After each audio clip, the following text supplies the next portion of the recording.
Kali ini kita akan membahas kasus pasangan mahasiswa umur 20 tahun melakukan aksi penipuan dengan mengadakan arisan bodong.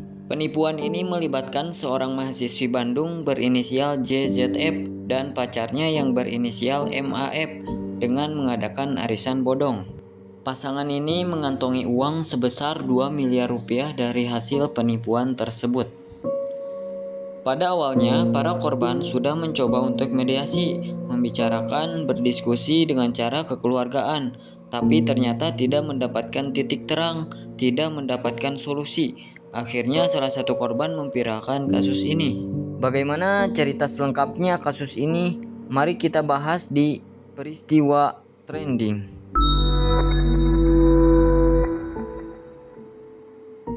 Sebelum kita bahas ke kronologisnya, kita bahas profil singkat dari para pelaku. Pelaku yang pertama, perempuan berinisial JZF. Dia berumur 20 tahun. Dia merupakan seorang warga Kelurahan Babakan Ciparai, Kota Bandung. JZF ini merupakan mahasiswi di Universitas Islam Bandung atau Unisba.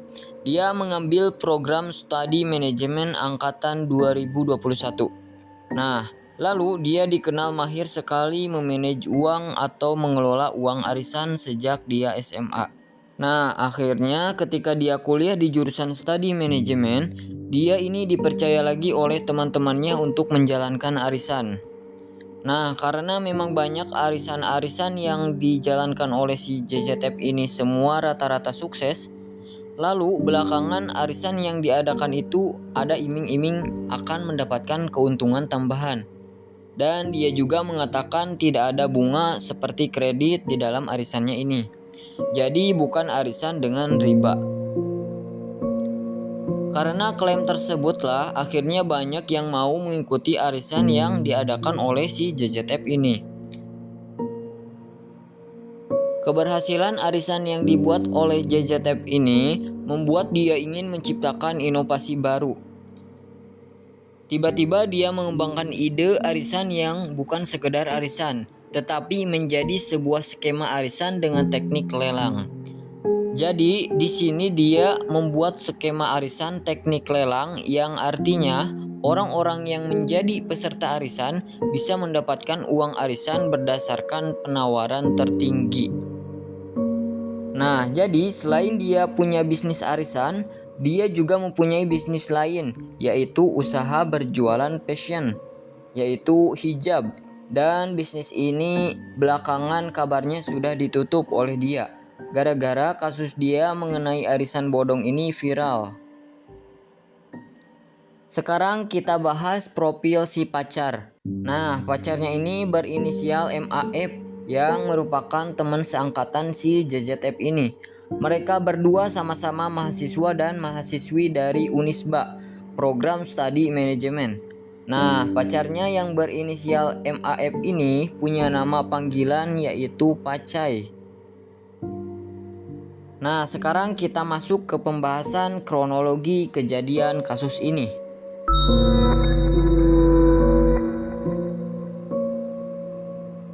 Semua kronologi ini saya ambil dari postingan Twitter atau X dengan username Dibsly. Postingan ini dibuat pada tanggal 1 November 2023 dan semua yang diceritakan dalam cerita ini berdasarkan tulisan di akun Dibsly tersebut. Arisan yang dikelola oleh si JZF itu adalah arisan yang bisa dilakukan atau diikuti secara offline maupun online. Nah, dari beberapa sumber ternyata metode arisan lelang itu hanya ada di arisan online. Tetapi uniknya si JZF ini mencoba inovasi baru dengan mengadakan arisan lelang tetapi bisa secara offline. Nah, hal ini diketahui setelah banyaknya korban yang ternyata masih berasal dari daerah yang sama dengan si pelaku JZF.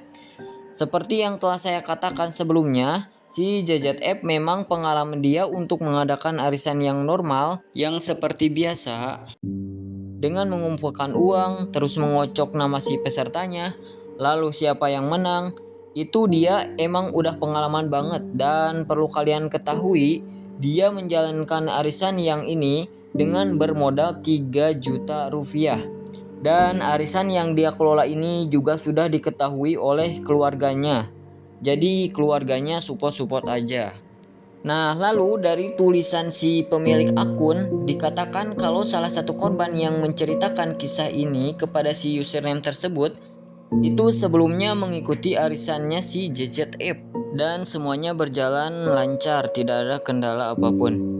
Tetapi di saat itu ada beberapa faktor yang menyebabkan para korban ini jadi sangat percaya dengan si JZF, yang mana si JZF ini berhasil membranding dirinya yang terlihat sangat baik, apalagi di sosial medianya.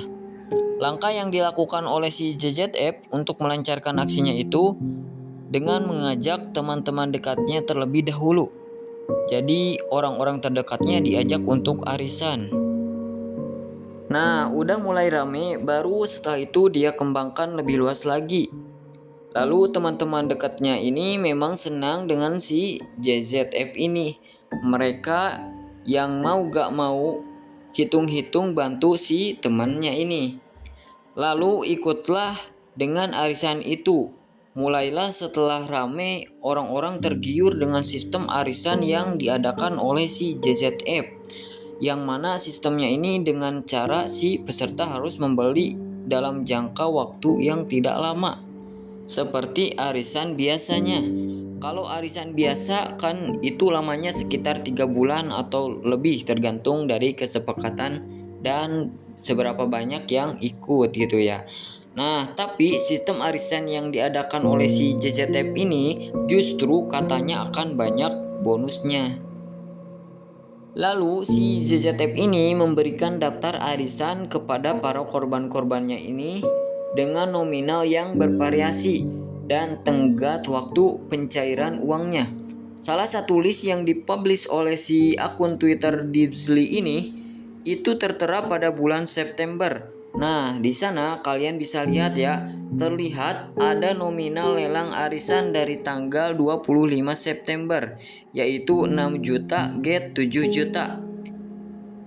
Dan tanggal 24 September 5,5 get 6,3. Dan tanggal 25 September 500 get 600. Jadi kalau kalian ikutan yang 500, nanti tiba-tiba itu kalian dapat 600.000. Jadi sebenarnya agak bingung sih gimana sistem kayak gitu. Bukannya arisan itu sama dengan kayak kita menabung.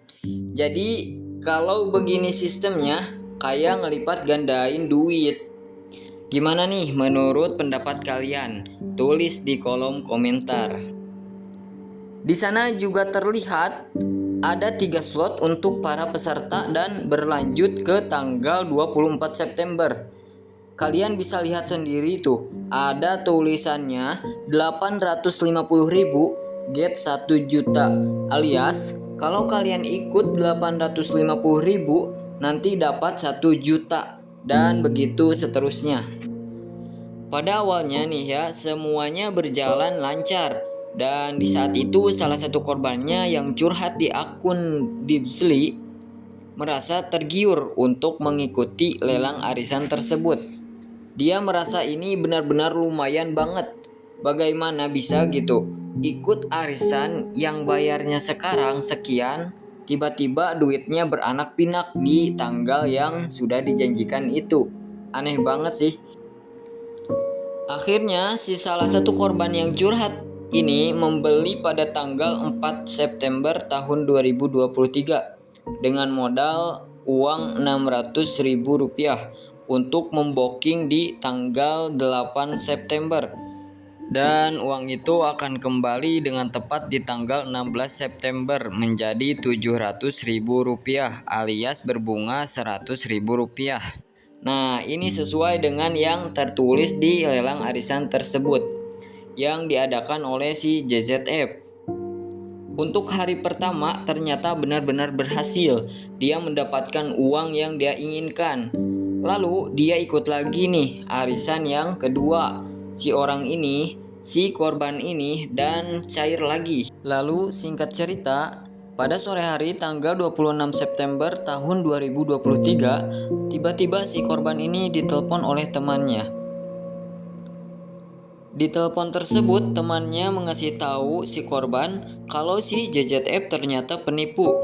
Dia melakukan penipuan melalui arisan yang diadakan. Sontak kagetlah si korban. Pada awalnya si korban itu tidak menyangka bahwa si JZF ini menipu. Karena dia setiap kali ikutan arisan, dia selalu ada hasilnya. Nah, langsung si temannya ini bilang, "Kamu tahu gak, kalau selama ini ternyata sudah ada sebuah grup yang dibuat oleh para korban yang mengikuti arisan yang dibuat oleh si JZF. Jadi korbannya udah banyak banget. Mereka berkumpul untuk menuntut ganti rugi dari si JZF ini." Lalu masih di hari yang sama, si korban merasa sangat panik. Dia pun langsung mengajak temannya ini untuk datang ke rumahnya si JZF. Mereka melakukan perjalanan dan sampai di rumah si JZF. Mereka kaget banget. Ternyata di depan rumahnya si JZF sudah ada kerumunan orang yang merupakan para korban juga. Bahkan di antara para korban itu ada yang menunggu dari pagi. Dan di saat itu sudah menjelang sore hari, udah mau mulai malam. Nah, si korban dan temannya ini menanyakan kepada korban-korban yang lain, bagaimana dengan solusinya? Apakah si JZF ini punya solusi untuk hal ini? Ternyata hasilnya nihil. Nah, akhirnya di saat itu entah bagaimana penyelesaiannya, tapi yang jelas para korban yang sudah lelah menunggu di sana satu persatu mulai pulang dengan tangan yang kosong. Mereka bubar barisanlah di saat itu. Nah, disinilah letak serba salahnya hukum di negara kita, yang mana seseorang yang berurusan dengan duit itu pasti bakal lebih banyak hilangnya di saat mencoba untuk melakukan pengurusan agar duitnya kembali. Karena di negara kita itu ya kasus-kasus mengenai uang ini kebanyakan pasti akan diarahkan ke perdata dan si pelaku gak bisa dipenjara. Dia biasanya akan dituntut untuk mengembalikan uang yang dia pakai. Baik itu dengan cara cicil sesanggupnya dia atau dengan cara lain. Misalkan sudah naik jadi pidana, dia dihukum penjara, maka semua uang yang itu hangus. Jadi yang rugi siapa? Tetap uang si korban juga nggak balik. Kalau perdata, duit juga baliknya lama. Jadi di negara kita tuh ya repot banget lah kalau urusan tentang uang. Nah, para korban yang di saat itu sudah mulai pasrah, tidak mendapatkan kepastian. Lalu si korban bersama temannya tadi setelah pulang dari rumahnya si JZF mencoba untuk berdiskusi lagi dengan beberapa orang yang lain. Mereka bilang kayak gini nih, "Gak mungkin nih kita pulang sekarang. Kayaknya kita harus balik lagi terus kita cari caranya agar bisa mendapatkan uang kita kembali. Jadi harus ada solusi, gak boleh pulang dengan tangan kosong." Nah, akhirnya si korban tadi bersama temannya serta beberapa korban lain kembali lagi ke sana dan menanyakan perihal jaminan supaya ada pegangan. Tapi justru di saat itu si pelaku JZF meminta para korban ini untuk menunggu sampai dengan akhir bulan dan mengatakan kalau mereka akan menjual aset-aset yang mereka punya. Dan aset-aset si pelaku di saat itu disebutkanlah oleh si JZF ini. Dia punya aset apa aja, punya barang apa aja yang bisa dijual. Nah, tapi tidak dijelaskan secara rinci oleh si korban di dalam postingan Twitternya tersebut. Aset dari si JZF ini apa aja. Dan di saat itu JZF membuat perjanjian kepada para korban yang seolah-olah dia ngomong kayak gini, "Udah, kalian tenang aja, ini saya ada aset, nanti aset ini saya jual semua untuk balikin duit kalian semua." Kurang lebih si JZF itu bilang kayak gitu. Dan menurut pengakuan dari si korban, keluarga dari si JZF juga aneh banget. Keluarganya si JZF ini menyudutkan para korban dengan membawa-bawa agama. Di saat itu segala hadis, segala ayat, segala surat dikeluarin oleh keluarganya. Jadi kurang lebih itu kalimatnya kayak gini, Tapi sebelumnya saya minta maaf ya, ini salah satu orang yang sesat sih menurut saya. Jadi jangan kalian mengambil barometer atau patokan seolah-olah umat muslim kayak keluarganya si JJF ini. Jadi keluarganya itu bilang kayak gini, kalian Islam enggak? Katanya kalian tuh kayak ngeraguin Allah.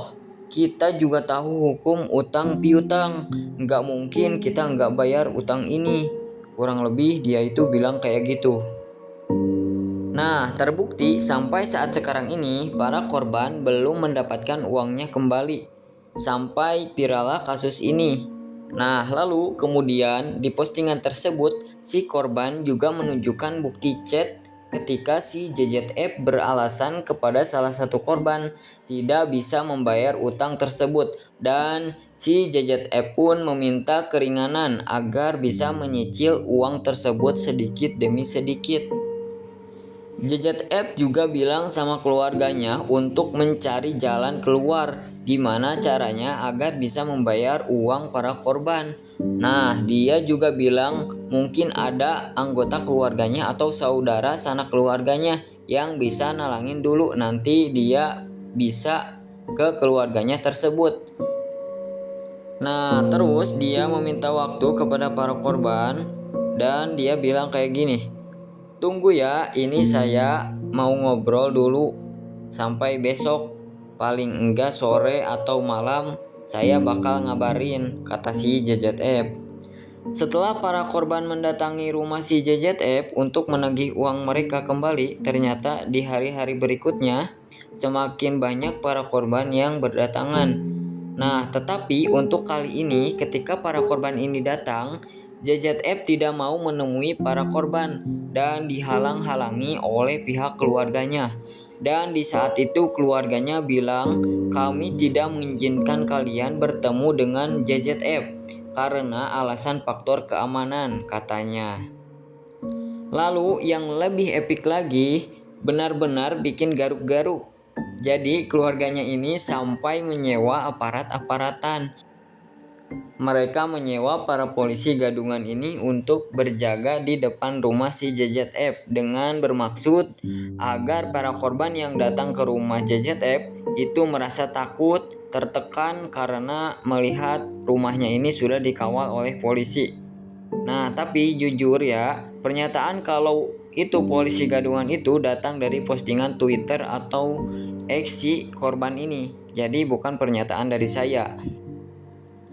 Nah, lalu kemudian beberapa waktu yang lalu sampai pertemuan terakhir di rumah si JJF ini, para korban membawa masing-masing satu babin emas dan juga tentara dari Koramil untuk mendampingi mereka ke rumah si JJF yang sudah dijaga tersebut.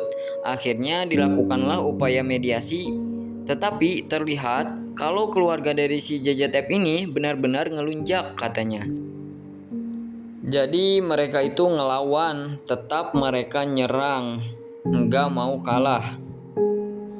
Nah, di dalam setiap pertemuan ngomongnya itu A, B, C, tapi di dalam grup para korban mereka tidak sesuai. Mereka ngomongnya C, D, E, dan lain-lain. Jadi berbeda banget ketika bertemu dengan pernyataan di dalam grup.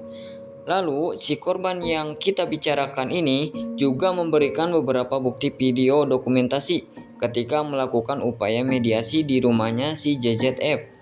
Di video tersebut memperlihatkan ada beberapa orang dengan satu orang laki-laki berbaju biru dongker sedang berbicara dengan perwakilan dari para korban. Nah, dari postingan Twitter ini dikatakan laki-laki berbaju biru dongker ini merupakan polisi gadungan yang dimaksud, yang mana dia sengaja disewa oleh keluarganya JZF. Ada hal yang membingungkan di dalam mediasi tersebut antara si laki-laki yang dianggap polisi gadungan ini dengan para korban. Yang mana si laki-laki ini mempersilahkan para korban untuk menempuh jalur hukum. Tetapi ketika para korban menyodorkan sebuah berkas untuk ditandatangani agar kasus ini bisa dibawa ke jalur hukum, tapi justru orang tersebut menolak. Lalu ada juga sebuah video yang memperlihatkan si JZF menggunakan baju berwarna pink bersama si pacarnya yaitu Pacai. yang menggunakan peci berwarna hitam di saat itu. Di video tersebut terdengar dari pihak mereka sedang mengatakan kalau para korban ini merupakan provokator. Gimana bisa ya? Jelas-jelas para korban ini dirugikan. Kenapa mereka harus memprovokasi? Padahal kan mereka datang hanya untuk meminta haknya kembali. Justru para korban ini tidak memprovokasi karena mereka datang membawa bukti-bukti. Yang namanya provokasi itu tanpa ada bukti dan tidak bertanggung jawab. Sementara para korban ini bisa mempertanggungjawabkan semua tuntutan mereka. Jadi itu bukan provokasi menurut pendapat saya. Dan di postingan itu ada juga dikatakan sebenarnya pacar si JZF yaitu Pacai adalah otak atau dalang dari perbuatan lelang arisan yang dijalankan oleh JZF. Dan terlihat dari gelagatnya si Pacai ini tidak mau bertanggung jawab dari penipuan arisan bodong tersebut. Padahal dia juga ikut menikmati hasil uang penipuan dari para korban bersama dengan JZF. Nah, dilansir dari sebuah media yang bernama Detik Jabar, dikatakan pihak Detik Jabar ini sudah menghubungi si korban yang menulis di postingan Twitter pada hari Jumat tanggal 3 November tahun 2023. Si penulis postingan ini mengatakan kalau sebagian dari korban akhirnya sudah melaporkan kasus penipuan yang dilakukan oleh JZF dan pacarnya ini ke pihak kepolisian. Sementara si penulis postingan ini akan melaporkan kejadian tersebut nanti pada tanggal 6 November. Nah, lalu pada tanggal 7 November tahun 2023 berarti sudah lewat nih ya dari jadwal pelaporan yang dijanjikan oleh si penulis postingan. Nah, tiba-tiba si penulis postingan ini membuat lagi postingan di Twitter atau X-nya yang memberikan keterangan bahwa kasus ini adalah kasus perorangan dan tidak melibatkan pihak kampus Unisba sama sekali. Tapi ya mau gimana lagi, akhirnya nama universitasnya ke bawah-bawah gitu. Nah, di saat itu pihak kampus justru ikut membantu dan menyelesaikan kasus ini melalui Pusat Bantuan dan Konsultasi Hukum atau PBKH Unisba yang berusaha untuk menengahi dan memberikan konsultasi terkait jalan keluar yang terbaik dari sisi hukumnya. Nah, lalu dilihat dari Unisba juga angkat bicara atas kasus ini, kayak melalui rektor Unisba yang bernama Edi Setiadi mengatakan terduga pelaku merupakan mahasiswi dan mahasiswa aktif yang kuliah di Fakultas Ekonomi dan Bisnis angkatan 2021. Tetapi sejak kasus dugaan penipuan ini muncul, kedua pelaku tidak masuk lagi kuliah katanya. Dan Rektor Unisba ini juga menekankan semua yang mereka lakukan nggak ada hubungannya sama sekali dengan kampus dan nggak ada hubungannya sama universitas. Mereka harus mempertanggungjawabkan perbuatan mereka berdua. Nah, tapi pihak kampus juga nggak akan tinggal diam karena para korban itu termasuk dari mahasiswa dan mahasiswi mereka. Lalu pihak kampus bilang mereka akan mencoba untuk mediasi terlebih dahulu. Kalau nggak ada jalan keluar, terpaksa ini orang ini di DO. Dan ternyata hasil dari mediasi pihak universitas atau pihak kampus itu adalah si JZF dan si Pacai pacarnya itu menandatangani perjanjian kalau mereka akan mengembalikan uang dari para korban.